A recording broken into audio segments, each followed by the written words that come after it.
Abdoulaye Biotchane est allé au contact des populations d'Abomey. Lundi au Stade Go, le candidat de la coalition ABT, Abdoulaye Biotchane, a présenté au Ebadjavi son projet de société et les a conviés à lui accorder leur suffrage. Son premier objectif, s'il est élu président, est de s'attaquer au problème endémique du chômage. Pour cela, il promet entre autres de mettre en place de nouvelles réformes pour qu'à la fin de leurs études, les jeunes ne chôment plus.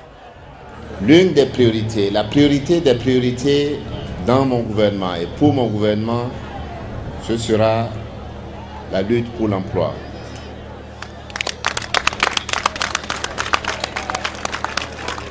Et j'ai dit que nous allons développer un programme national avec des réformes à l'appui pour que notre économie génère, pendant le quinquennat qui vient, 250 000 emplois.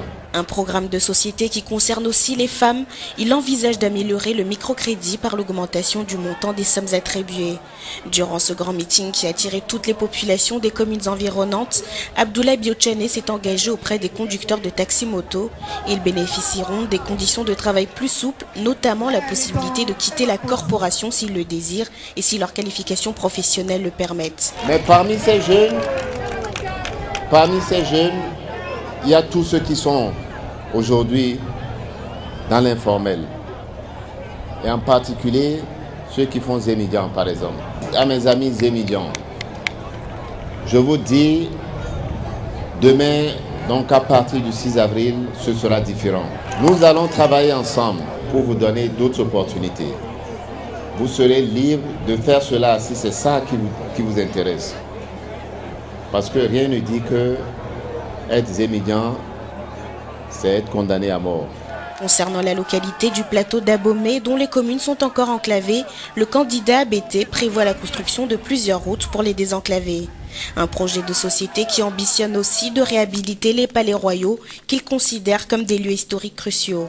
Après la présentation de ses ambitions pour le Bénin et pour le plateau d'Abomey en particulier, Abdoulaye Biotchane a reçu les ovations de la foule en liesse. Timide démarrage de la distribution des cartes d'électeurs. Longtemps attendues par la population, les cartes sont enfin disponibles. C'est par le 13e arrondissement de Cotonou que l'opération a démarré ce vendredi, mais par manque d'informations, l'affluence n'était pas au rendez-vous.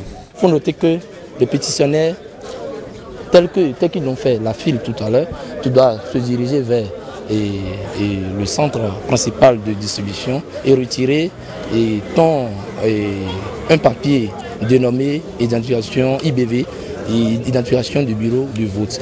C'est ce billet qui va t'indiquer ton centre de retrait de carte d'électeur. Toute la matinée de cette journée du vendredi est dédiée à l'information et l'orientation des électeurs vers leur bureau de vote. Pour un premier jour, le nombre d'électeurs sortis de chez eux spontanément à l'annonce de l'information n'est pas négligeable, mais beaucoup cherchent encore leur route.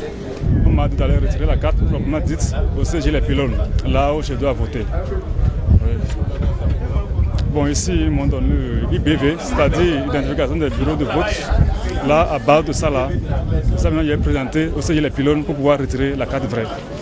Bientôt, l'opération va s'étendre aux autres arrondissements de la ville de Cotonou et les élus locaux sont mis à contribution pour indiquer à leurs administrés les centres dans lesquels ils peuvent retirer leur carte d'électeur. Prévu pour prendre fin le 3 mars prochain, les bureaux de distribution des cartes se mettront en place progressivement dans les autres départements du Bénin. Le graphisme artisanal au service des candidats à l'élection présidentielle au Bénin. Artiste, peintre, plasticien, Thierry Gansa est aussi calligraphe et graphiste. Tous les jours, aidé de son apprenti, il y réalise ici dans son atelier situé à Kadjeoun, un quartier de Cotonou, des banderoles et des affiches. Malgré la taille de son entreprise, il reçoit aussi des commandes pour la campagne présidentielle. De banderoles et aussi en sérigraphie. J'ai réalisé quelques t-shirts pour quelques candidats, pour déjà 2 différents. Et quelques banderoles pour au moins 3 candidats. Le délai minimum, c'est 1 semaine. Mais pour les candidats, eux, ils viennent le soir, ils te disent demain matin, on a besoin de ça pour... Le travail chez Thierry se fait de façon manuelle et artisanale. Il s'étend aussi à l'impression sur t-shirts et casquettes. Il les confectionne selon des normes de qualité que lui-même s'est imposées.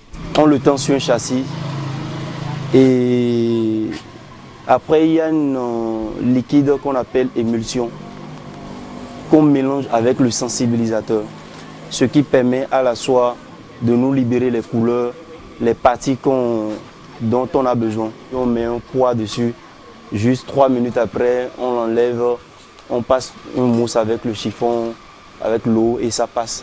On a notre soie qui donne la maquette qu'on veut et après, avec une raclette, on met de l'encre à l'intérieur, on passe sur le t-shirt, ça sort. En matière de calligraphie et sérigraphie, Thierry est une référence à Cotonou, une notoriété qui lui a permis de profiter de la campagne électorale pour remplir un peu son carnet d'adresses, mais aussi les caisses de son entreprise.